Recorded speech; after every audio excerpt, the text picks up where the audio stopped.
na, papunta na ako. Okay, sige, bye-bye.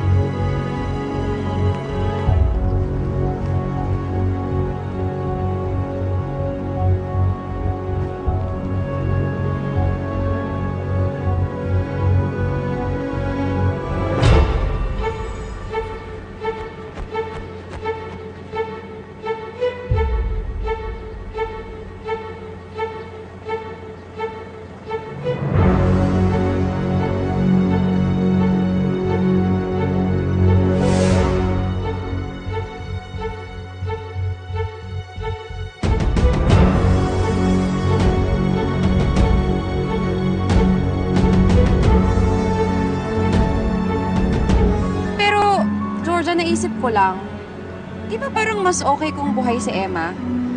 Para mabawasan yung bigat na dinadala natin sa pagkamatay niya?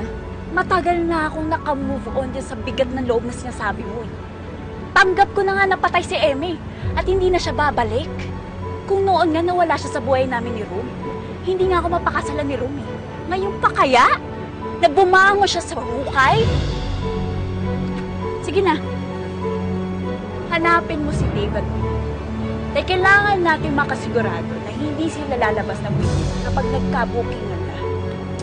Oo na. Yung kilala mong private investigator, tawagan mo. Dahil hindi pa ako tapos dun sa Emma. Oo na. Sige na. May client ako. I have to go. Sige na. Bye. Ingat. Natakot ba kita? Kailan pa ako natakot sa'yo?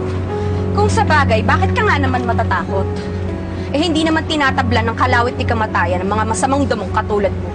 O baka naman nagulat ka lang dahil akala mo patay na ako. Huwag ka mag-alala. Hindi ako multo. Buhay na buhay ako. Ako pa rin naman yung Emma eh, na mataba, na pinatay mo at inagawan mo ng asawa. Dapat pala, binutasan ko yung mga palad mo para may proof ako na makita na malakas ang powers mo. Para makuha mo, bumango ka sa hukay. Powers pala hanap mo, no? Para yan sa pag-agaw mo sa asawa ko. Para yan sa paninira mo ng buhay ko. Para yan sa pinatay mong matabang Emma. Ang pinakamalakas na sampal ko, isi-save ko muna. Pwede mo naman hindi matikman to eh. Kung sasabihin mo ngayon kung nasa ng anak ko.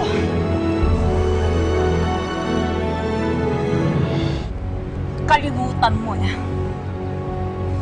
Dahil hindi mo na makikita ang anak mo.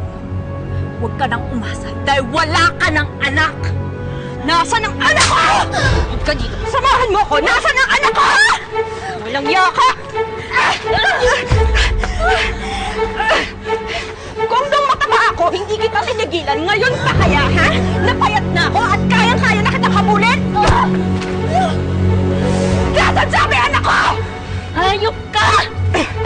Sabi, nasan si Austin? Ha? Nasan si Austin?